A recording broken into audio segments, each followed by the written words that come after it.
Hi, this is John again for Outstanding Poker. I've got a new video series, and it's going to be basically aimed at beginners, and it's going to complement the some of them original After 2-2 videos. This first video is going to be just showing some starting hands and positions at the table and stuff like that. Like I said, it's going to be like really back to basic type stuff, but maybe it'll act as a bit of a refresher course for some people that aren't total beginners as well. Throughout the series, I'll be looking at promoting the tight aggressive style, which is obviously the outstanding poker way. I think, especially when you're a beginner, to try playing a more loose aggressive style, it's going to be really difficult because this loose aggressive style relies on you being a superb hand reader to get yourself out of trouble, because you're going to be involved in an awful lot of pots. You're going to be in some bad situations more often than the tight aggressive players, and so then you just need to be a much better hand read and stuff like that. So if you're just starting out, then tight is definitely right.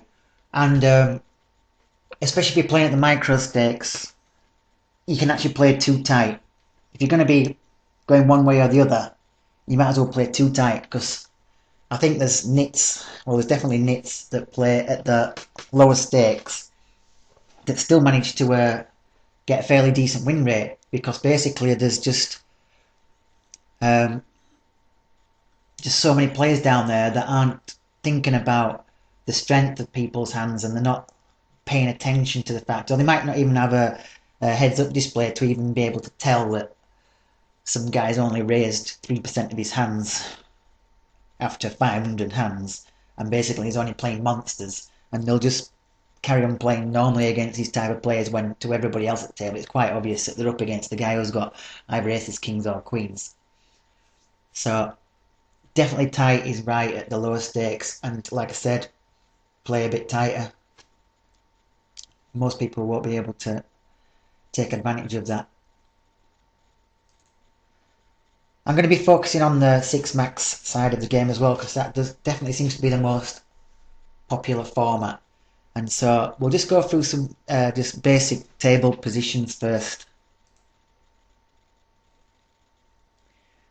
As you can see, you've got early position here, we have under the gun.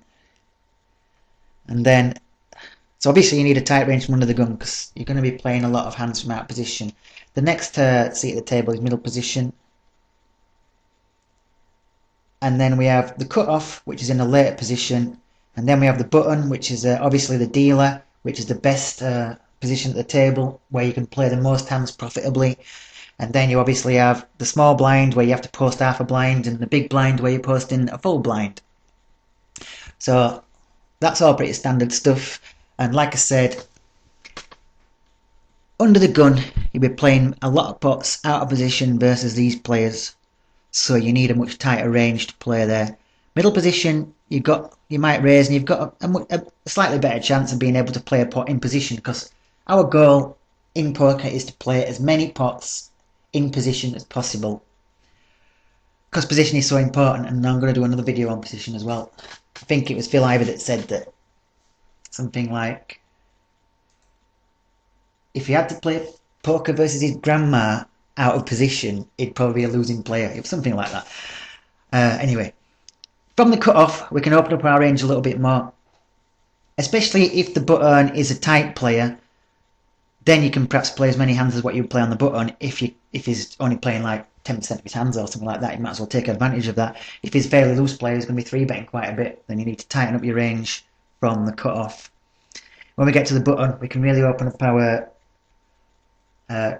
starting hand range, even playing at the lower stakes. I think you just want to be looking at stealing the blinds. If they're pretty tight in the blinds, then just start. You can almost start raising